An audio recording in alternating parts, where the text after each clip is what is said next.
Donc on va travailler avec différents outils en médecine chinoise. On va travailler avec le tuina. Donc le tuina, c'est le massage thérapeutique chinois.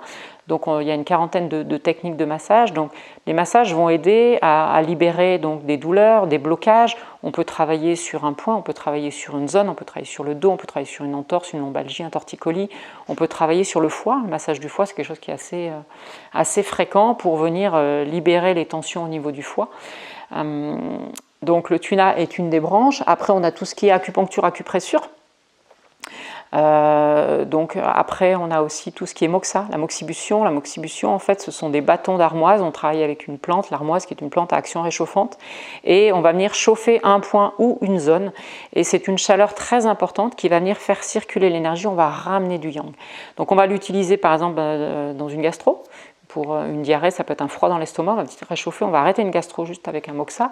On peut travailler sur une entorse, on peut travailler sur une lombalgie, on peut travailler sur un torticolis, on peut travailler sur ce qu'on appelle en médecine chinoise un vide de yang, mais des gens qui ont vraiment beaucoup de froid interne et qui craignent l'hiver, sont très frileux, on va venir réchauffer toute la zone des reins, derrière toute une zone au niveau du dos. Donc ça va ramener du yang et la personne elle va avoir une meilleure immunité et elle sera moins frileuse, elle va traverser l'hiver de manière plus facile. Après, il y a de l'auriculothérapie aussi, donc là on va travailler au niveau de l'oreille. Au niveau de l'oreille, on retrouve tout le corps humain, donc on va pouvoir travailler sur différents points au niveau de l'oreille. Après, on a les ventouses aussi, donc les ventouses qu'on peut utiliser à différentes applications, récupération sportive, tout ce qui est système pulmonaire, toutes les bronches encombrées et tout ça, l'hiver, ça marche très très bien. Parfois aussi dans des douleurs d'épaule ou des lombalgies, des fois où c'est bloqué, les ventouses. La ventouse, on va venir faire ramener le sang en surface, donc on va venir débloquer, refaire circuler, détoxifier aussi. Dans des massages détoxinants, drainants aussi, on peut le faire au niveau des jambes. Au niveau des techniques, il y a le Qigong aussi, qui est une part entière. Moi, je donne souvent des exercices de Qigong aussi de manière individuelle, en cabinet. Toute la diététique chinoise aussi. Comprendre selon le déséquilibre que la personne est là, on va venir renforcer un organe, on va éviter certaines saveurs, on va favoriser d'autres.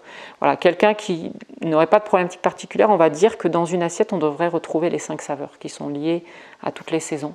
Et c'est pour ça qu'une assiette de différentes couleurs, avec différentes saveurs, va venir harmoniser l'organisme. Mais selon les tempéraments, selon les faiblesses, on va orienter plus sur ces saveurs. Pour certaines, on va éviter le piquant, d'autres, on va éviter par exemple des aliments trop humidifiants. Voilà, on va venir équilibrer en fonction des tempéraments de la personne. Après, il y a la pharmacopée chinoise, chose que je n'utilise pas moi, ce sont des plantes chinoises, mais on peut très bien adapter avec des plantes occidentales.